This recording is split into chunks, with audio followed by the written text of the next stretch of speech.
하나님 말씀 예레미야 32장 26절에서 35절까지 구약성경, 제가 가진 성경은 1105페이지입니다.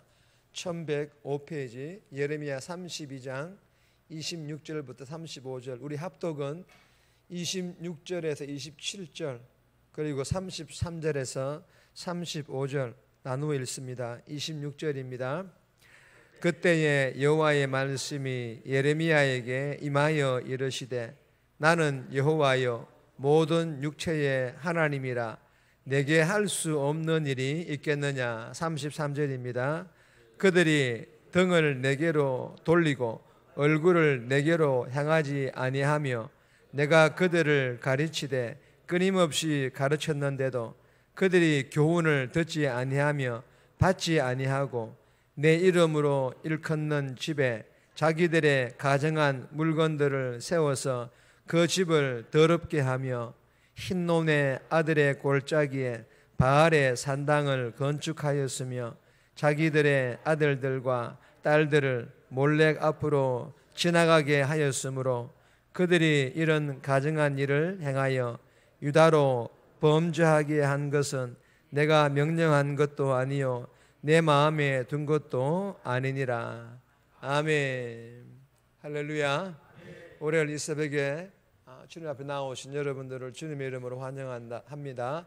앞뒤 좌우로 우리 눈웃음으로 인사합시다. 잘 오셨습니다. 감사합니다. 각자에게 주어진 하나님의 은혜 받아서 오늘 하루도 주님께 영광 돌리며 기쁨 넘치는 그런 복된 삶 살아갈 수 있기를 소망합니다. 내일 새벽은 우리 김윤성 전사님께서 말씀을 전합니다. 전사님께서 지금 방학 중이라서 일주일에 한 번 정도 새벽기도 인도하는 훈련을 하고 싶다 해서 내일 새벽 방학 기간 동안에 화요일은 우리 전사님께서 새벽기도를 인도할 것 같습니다. 저는 화요일 날에 다른 교회 가서 새벽기도를 어떻게 또 요즘 하나 다른 교회 탐방도 하고 또 가서 배우기도 하고 거기서 또 은혜 받으려고 할 계획입니다. 이를 위해서 기도해 주시고 화요일 새벽은 조금 더 여러분 힘을 내어 주셔서 이 자리에 나오시기를 바랍니다. 아멘. 예, 감사합니다. 자, 오늘 본문의 제목은 지독하고 오랜 죄. 지독하고 오랜 죄. 자, 오늘 본문은 하나님께서 예레미야 선지자의 기도에 응답하십니다. 그리고 하나님께서는 이스라엘의 고질적인 죄죠, 즉 우상숭배와 완악함의 죄를 지적하시며 예레미야의 말대로 하나님께서 이스라엘을 심판하심이 정당하다고 말씀하시는 그런 내용의 본문입니다. 오늘 이 본문을 통하여서 하나님께서 우리에게 주시는 첫 번째 교훈입니다. 완벽하신 능력의 하나님. 우리 하나님, 내가 믿는 하나님은 완벽하신 능력의 하나님이심을 우리에게 교훈해 주십니다. 26절에서 27절인데 27절 말씀 보시면, 나는 여호와여 모든 육체의 하나님이라. 내게 할 수 없는 일이 있겠느냐. 여러분, 이 말씀에서 모든 육체의 하나님이라, 하나님께서 예레미야를 통해서 하신 말씀으로 이 말씀은 모든 인류예요. 모든 사람들을 하나님께서 창조, 즉 지으시고 과거부터 지금까지 그리고 앞으로도 영원토록 통치하시는 분이 바로 하나님이시라는 것입니다. 믿으시기를 바랍니다. 그리고 내게 할 수 없는 일이 있겠느냐. 내게 할 수 없는 일이 있겠느냐. 창조주 하나님께서, 통치하시는 하나님께서 내가 할 수 없는 일이 있겠느냐라고 물으시는데, 여러분 뭐라고 대답해야 할까요? 하나님, 할 수 없는 일이 없으십니다. 당연한 대답이지 않겠습니까? 그런데 하나님께서 왜 이렇게 당연한 답을 할 수밖에 없는 이러한 질문을 하시는 것일까요? 피조물인 인간들이, 다스림을 받는, 통치함을 받는 인간들이 할 수 없는 일이 전혀 없으신 이 하나님을 믿지를 못하는 것입니다.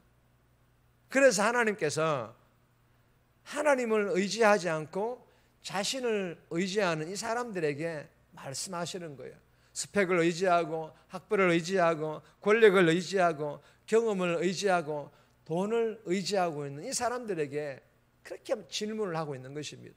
사랑하는 여러분, 오늘 이 본문이 우리에게 주시는 교훈이 무엇입니까? 하나님께서는 할 수 없는 일이 전혀 없으신 완벽하신 능력이 하나님이신 줄 믿으시기를 바랍니다. 우리가 믿는 하나님이 그 하나님이에요. 오늘 우리와 함께 동행하는 하나님이 그런 하나님이라는 것입니다. 그리고 이것에 대하여 우리가 지식만으로가 아니라, 지식만으로 아는 것이 아니라 실제로 내 삶에서 할 수 없는 일이 전혀 없으신 능력의 그 하나님과 함께 동행하며 내 의지, 내 스펙, 내 학벌, 내 권력, 내 경험, 내 돈을 의지하는 것이 아니라 능력의 하나님만 의지하는 삶, 그리고 능력의 하나님에 대하여 한계를 정하지 않고 이럴 때는 하나님께서 해주실 거야, 이럴 때는 하나님도 못하실 거야, 이렇게 한계를 정하지 않고 하나님께 온전히 맡기는 삶 살아갈 수 있기를 주님의 이름으로 소망합니다. 또 오해하면 안 되는 것이, 제가 늘 얘기하죠. 하나님께 온전하게 맡겼으니 나는 더 이상 아무것도 하지 않는 것이 아닙니다. 오히려 나에게 주어진 일들에 대하여서 더 최선을 다하는 삶이 하나님께 온전히 맡기는 삶인 줄 믿고 오늘 하루도 최선을 다하는 그런 복된 삶 살아갈 수 있기를 주님의 이름으로 소망합니다. 두 번째 우리에게 주시는 교훈입니다. 인내의 임계점을 넘지 마라. 인내의 임계점, 임계점이 뭐냐면 최대치죠. 넘기지, 이 인내의 한계를 넘게 하지 말라, 이런 교훈입니다. 28절에 32절, 34절에 35절까지 말씀인데 34절 말씀 보시면 내 이름으로 일컫는 집에 자기들의 가정한 물건을 세워서 그 집을 더럽게 하며. 여러분, 오늘 본문에 보시면 이 성읍에 불을 놔. 하나님께서는요, 이방 나라 바벨론을 통해서 예루살렘을 불사르게 함으로 유다와 이스라엘 백성들의 죄를 심판하실 것임을 말씀하시고 계십니다. 여러분, 하나님께서 이 유다와 이스라엘을 선택하셔서 민족 삼으시고 백성 삼으시고는 이제 와서 비정하게 가혹하게 버리시는 분으로 보일 수 있겠지만, 여러분, 하나님께서 심판하시기까지, 징계하시기까지 하나님께서는 오래 인내하시고 오래 참으신 줄 믿으시기를 바랍니다. 여러분, 유다와 이스라엘 백성들은요, 출애굽 이후에 광야 시절부터 죄를 짓기 시작하였고 축복의 땅, 그 가나안에 들어가자마자 기다렸다라는 듯이 바알에게 분향하며 다른 신들에게 전제, 즉 제사, 예배를 드리며 자기 아들들과 딸들을 몰래 앞으로 지나가게 하는 등 우상 숭배하며 여러 가지 악행을 일삼기 시작하였대요. 여러분, 유다와 이스라엘 백성들은 하나님의 진노를 일으킬 수밖에 없는 일들을 주저함없이 저지르기 시작하였던 것입니다. 여러분, 본문을 보세요. 유다와 이스라엘 백성들은 하나님께서 참으시는 중에도 성전을 우상 세우고 안에 우상을 세우고 하나님께서 그렇게 경멸하게 하시는 인신제사, 자신의 자식들을 제물로 드리는 이런 인신제사까지 그렇게 저지르고 있는 것입니다. 여러분, 이러한 유다와 이스라엘 백성들을 보고도 하나님께서 왜 자신이 선택한 민족과 백성들을 버리시냐라고, 징계하시냐라고, 심판하시냐라고 우리가 말할 수 있겠습니까? 할 수 없다라는 것입니다. 사랑하는 여러분, 주시는 교훈이 무엇입니까?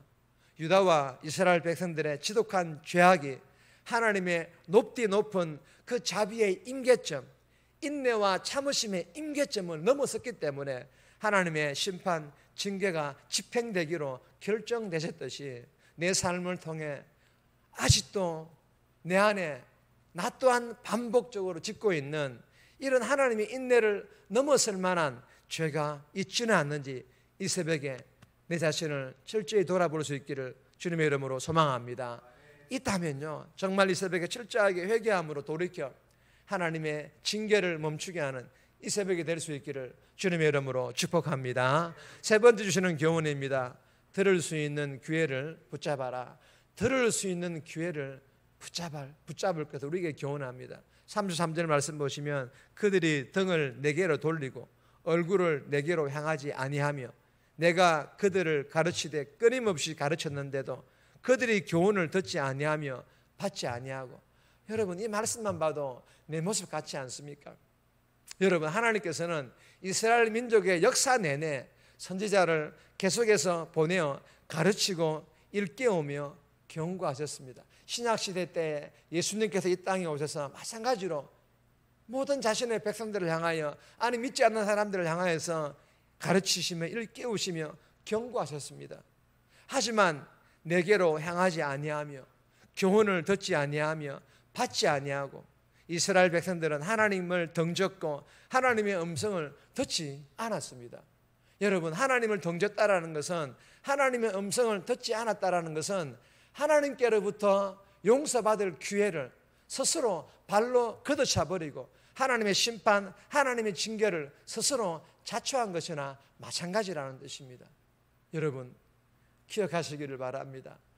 나 자신도 모르게 하나님의 길에서 엇나가는, 즉 죄를 짓는 우리들을 위해 하나님께서는 이 새벽에 말씀을 듣게 하심으로, 말씀을 읽게 하심으로, 예배 자리에 나와 듣게 하심으로 돌이킬 수 있는 기회, 바른 길로 유턴할 수 있는 기회, 구원의 길로 인도함 받는 기회 주시는 것임을 믿고, 할렐루야, 이 새벽에 아침제 시간에 말씀을 꼭 읽고 묵상하고 들음으로 돌이키고 유턴하고 구원의 길로 인도함 받는 그런 저와 여러분들이 다 되시기를 주님의 이름으로 축복합니다. 네 번째 주시는 교훈입니다. 연약함을 인정하고 기도하라. 자신의 연약함을 인정하고 기도하라는 그런 교훈입니다. 29절에 35절까지인데 간단하게 보면 이스라엘 백성들은요, 하나님의 능력과 그 지원에 힘입어서 가나안 땅을 차지했음에도 금세 하나님을 잊고 우상 숭배에 빠져들입니다. 여러분, 세상 유행과 문화에 휩쓸리지 않고 말씀대로 순종하며 사는 것은 우리들에게도 쉽지 않은 일이기에 이스라엘 백성들의 죄악된 삶, 실패한 삶을 비난하기보다 그들과 다르지 않는 우리의 연약함을 인정하고 하나님의 도우심을 구하는 것이 더 지혜로운 삶이라는 것입니다. 누군가의 잘못을 지적하기보다 그들과 다르지 않는 내 모습의 그런 연약함들을 인정하고 하나님의 도우심을 구하는 것이 더 지혜로운 삶이라는 것입니다. 고린도전서 10장 12절 말씀과 같이 이미 선줄로 생각하지 말고 넘어질까 조심하라. 이런 삶을 우리도 살아가야 된다는 것입니다. 그래야 마태복음 26장 41절 말씀처럼 마음으로 원해도 내 힘만으로는 충성스럽게 살아갈 수 없음을 인정하고 시험에 들지 않도록 깨어 기도하는 이 새벽이 될 수 있기를, 그래야 오늘 하루도 정말 주님을 기쁘시게 하고 성도다운 그런 복된 삶 살아가는 저와 여러분들의 하루의 삶이 되시기를 주님의 이름으로 소망합니다. 정리합니다. 할 수 없는 일이 전혀 없으신 능력의 하나님만을 믿고 동행하되 나에게 주어진 일 최선을 다하며 하나님께 온전히 맡기는 삶 살아가게 해달라고, 이 새벽에 하나님의 인내를 넘어서게 하는 반복적으로 짓는 죄가 있지는 않는지 돌아보게 하시고, 있다면 철저하게 회개함으로 하나님의 징계를 멈추게 하는 이 새벽 되게 해달라고 오늘은 두 개의 기도 제목들을 가지고 나눕니다. 한 가지는 더 날마다 말씀 읽고 묵상하고 들을 수 있는 기회를 놓치지 않고 듣고 묵상하고 들음으로 날마다 돌이키고 유턴하고 구원하는 삶 살아가게 해달라고, 실패한 다른 사람들의 삶을 정죄하지 않고 나의 연약함을 인정하며 하나님께 간구함으로 도움을 요청하는 그런 지혜로운 삶 살아가게 해달라고 이 새벽에 기도하며 오늘 하루도 살아갈 수 있기를 주님의 이름으로 부탁드립니다.